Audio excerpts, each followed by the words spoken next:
আসসালামু আলাইকুম ওয়া রাহমাতুল্লাহি ওয়া বারাকাতুহু।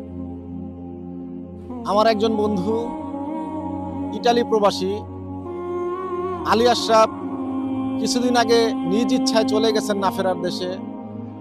ইন্না লিল্লাহি ওয়া ইন্না ইলাইহি রাজিউন।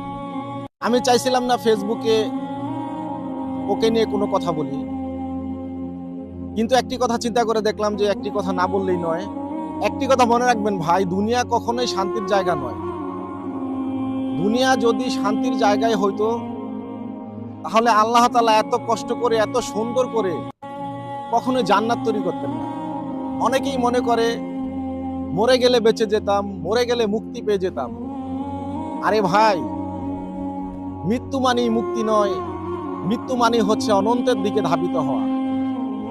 তো আপনারা কখনোই এই ধরনের সিদ্ধান্ত গ্রহণ করবেন না, নিজ ইচ্ছায় পরকালের দিকে কখনোই ধাবিত হবেন না। অবশ্যই জানেন যে এই ধরনের পাপ আল্লাহ তাআলা কখনোই ক্ষমা করেন না। তারপরেও আপনাদের কাছে সবার কাছে আমি অনুরোধ জানাই, সবাই আমার বন্ধু আলী আশরাফের জন্য দোয়া করবেন। মহান আল্লাহ যেন ওর সকল ভুল ত্রুটি ক্ষমা করে তাকে জান্নাত দান করেন। আমিন।